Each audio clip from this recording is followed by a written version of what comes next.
I wanted to jump on here today real quick and let you guys kind of mull over a few things that are going on. Now, everything, and it seems like everything is up in arms. Everything's in turmoil. Everything is uncertain. Everything is kind of backwards, and we don't know which way we're going or coming or anything. And that's to be expected given the climate that's going on with tariffs, with trade wars, with restrictions, with uh, industry kind of situations where people are at and things are going on. There's a couple things that we need to kind of keep in mind, and a couple of things that we need to kind of focus on. And one is some of the facts that are out there. The majority of the equipment that is made in one part of the country, and that's China. And we're talking about all of the party rental stuff, the equipment rental stuff. Most of it is coming out of that region. There are some other things that are coming out of certain areas, but what is being said is that majority of it is going to be affected by whatever's going on with trade wars and with tariffs and the whole 9 yards. Most of the accessories that go along with it, the blowers, the cords, the stakes, the things like that, all of those, again, are made in that particular region and are being affected by what's going on. And most of the expertise in the industry is also kind of correlated in that area. Now, that's not to say that there's not options out there and that the world is coming to an end in the whole 9 yards. And this goes out to the renters. You guys have a lot less to worry about than what you think. It's going to change. It's going to be different. But the good news is most of the manufacturers have made some sort of concessions to kind of flatten things out while we're kind of transitioning through this. They've added inventory. They have made orders and kind of shipped in a lot of stuff and have got some back orders taken care of. They have done things to kind of, mitigate a little bit of the problems that's going on. The problem that we're having is that none of that is long term. It is all short term, and it looks like the more that this plays out, the more it's going to be a long term issue. We are definitely, from what it looks like, uncoupling, moving away from manufacturing from not only China but other countries as well, in such a way that we are making it very unreasonable for people to continue to do business in the way that we used to do it. And look, it's not just this industry. It is all industries in the United States. Things were made elsewhere and were shipped in. Now, there are things that some people are going to try to do. They're going to try to circumvent. They're going to try to go through other countries. They're going to try to relabel and do things like that. But I think all of that is going to play out. All that is going to eventually be kind of stamped out. And it's going to be left with, people that are doing that are going to be getting into trouble. So inevitably, what is going to happen is they're going to have to get to, and this is the manufacturer specifically, they're going to have to get to the point where they are at least manufacturing in a friendly country, Mexico, somewhere maybe in South America, maybe some of the other Southeast Asia countries. But again, all that is the biggest problem with this is the uncertainty that comes along with it. We don't know, what's going to happen geopolitically and create a situation where someone is mad at someone else. And then this kind of starts all over with a different country. So ideally it would be best if it was made in America. The problem is that there's a lot of expense and stuff that goes along with that. And we understand it, but the providers of what we're going to be using and the manufacturers of the equipment that we use are going to have to start moving in that direction, because it is not going to work much other way, simply because it's way open to the vulnerability of what's going on in the market, in the world, and in politics and everything that's going on. And look, this could swap the other way too. And this is the part. This is the part that really kind of eats into the industry. It eats into what's going on. We saw a lot of the reverse of this back in 2008, where everything was being shipped out of the country. Everything was being shipped over to, foreign nations to kind of make situations where these things were intentionally manufactured outside of the United States, and it was intentionally created in a situation where things were different, and that manufacturers were having to do these kind of things. And now it is kind of flipped and reversed. And what will happen if somebody puts some money into it to try to build the infrastructure here, and then it flips again? Or maybe it's not a negative that they're being forced to move out of the country, but their competitors find that other niche that allows them to go to another country and create something for a lower price. So this is what's creating all the angst in the industry. And there's some things that you have to be ready for, and you have to be prepared to pivot on. I have a message for the manufacturers, and hopefully most of them will take this to heed. First and foremost, we understand. We don't blame anyone for anything that's going on right now. Honestly, we are just kind of lambasted as much as you guys are. We don't get it either. It's kind of, we're zigging when we should have zagged, and this kind of came out of left field. But there has to be a plan. And we need to know that plan, and it needs to be a solid plan, and it needs to be a plan of the future. It needs to be something that is moving forward and creating a situation where most of the risk that has been created now disappears. So you're going to have to come up with a plan, and you're going to have to let people know what your plan is, and you're going to have to move forward with your plan. The other thing is that we have seen a huge reduction in quality because of the reduction in price over the years. I've been in the business long enough that I understand where we were 20 years ago and how the equipment acted 20 years ago.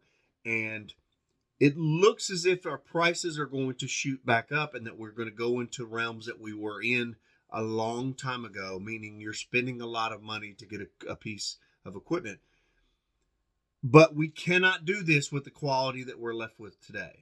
Units are lasting a probably anywhere from 1/2 to 1/3 the time that they used to last.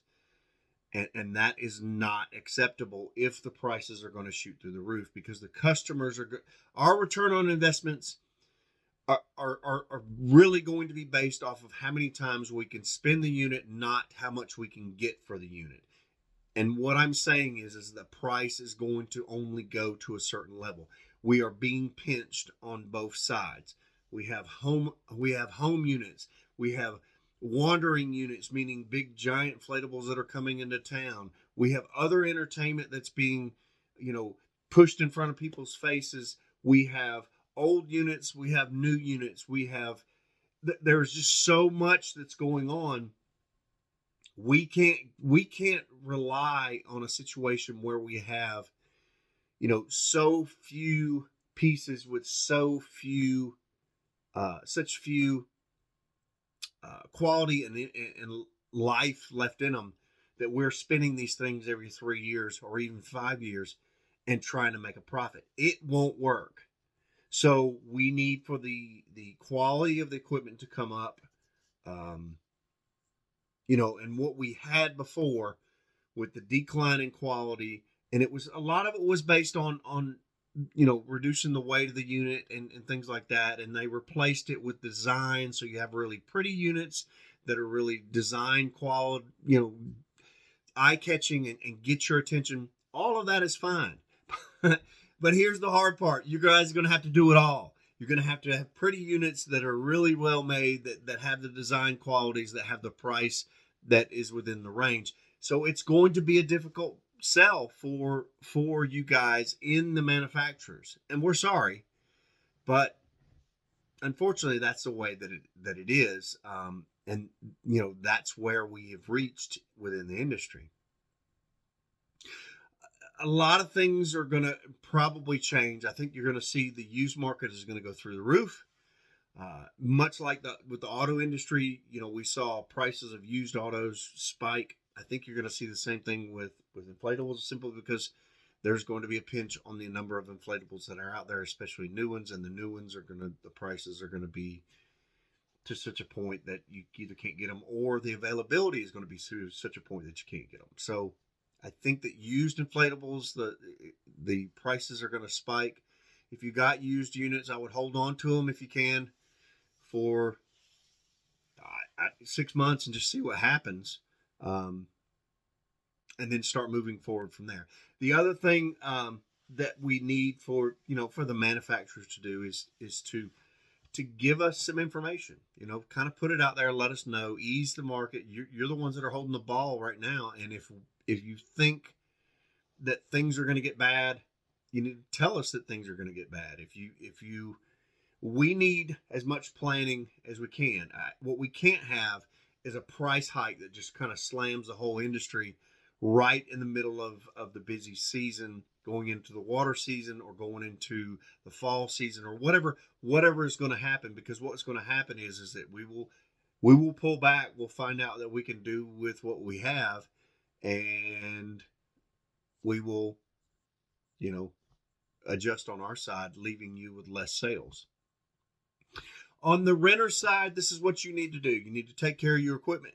You need to learn how to repair your equipment. You need to learn how to maintain your equipment. You need to make sure that you're optimizing the amount of return on investment that you're getting out of your equipment. And that is done in a lot of different ways. I'll do a video on that if you guys are interested. You can't just be the highest price, because you're not going to get the return on investment just by doing that. You have to find that happy medium where you're getting the most amount of rentals for the most amount of money, and that's where you get the sweet spot of return on investment.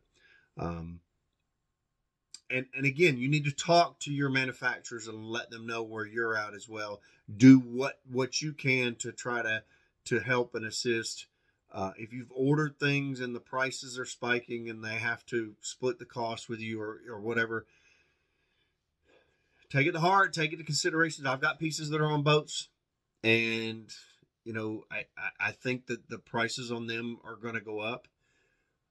It's going to be tough because I've budgeted a certain way, and I know it is what it is. But again, I can't make the manufacturers do stuff that they can't. As long as I know you have a plan, manufacturers, as long as I know that you're moving forward, as long as I know that you're going to stop whatever craziness has got us into this. And again, it wasn't you, but it literally, this kind of thing has gone away. So you need to make sure that you're moving away from it as well. One other point I want to make to you guys, and then I will let you go. And this is probably the most important part. A lot of you have seen it, and I've discussed it in the past. Your customers assume that you are dealing with kids, you're playing with toys, you're not a real business. And that is what I think a lot of the regulations are also going to address us as well. They are willing to work on things like microchips and things like that are necessities, but they are not going to think that the toys in the industry, and that's where we fall under the categories, are a viable business, and a business that is absolutely a necessity. So they're not going to fight for us like they're going to fight for some of the other stuff that's out there. That's why I say it is so important for the manufacturers to understand that they need to make the changes that are going to be required. You have to do it. And I hate it, and I'm sorry. But maybe some good things are coming out of this. I want to let you guys know, I've heard rumors, and I've heard it from the president's mouth himself. There are investments that are being lined up to put people in warehousing, to put people in factories. So there may be some money available from the government that will build out everything that is needed to, put you in business on the manufacturer side. If you aren't on the manufacturer side and you're on the rental side, you need to do whatever you can do to try to help other renters in the area and try to help yourself and do things that you need to do. It's going to get tough, and things like blowers, I think, are going to be really, really tough because they are all made, I believe, in China. So it's going to be hit the hardest, because it's, when you have a blower that's going to go from 150 what we used to pay, and now up to $400 for a blower. That's an investment, and again, a $400 blower is not an asset to you. It is a liability. It is going to run until it stops running, and then it's going to be a bill. It's not going to be something that you make extra money off of. You need the blower for the unit to work. I get all that. I understand all that, but they do not rent the blower. They rent the unit. It is a liability, and it's going to be a liability that's going to spike in price. So take care of your blowers. Learn how to replace the capacitors. Learn how to fix the minor things that you can fix without killing yourself, without getting electrocuted or whatever, or find someone in your area that can do it and work in that direction. Hey, what do you guys think? What will make you feel much better in this kind of environment? What will make you feel like you can make it through? And what would you like the manufacturers to kind of come to grips with? Put it down in the comment section. Let us know, and we'll get it up there as well. Keep watching, and I'll keep putting them out there. Thanks.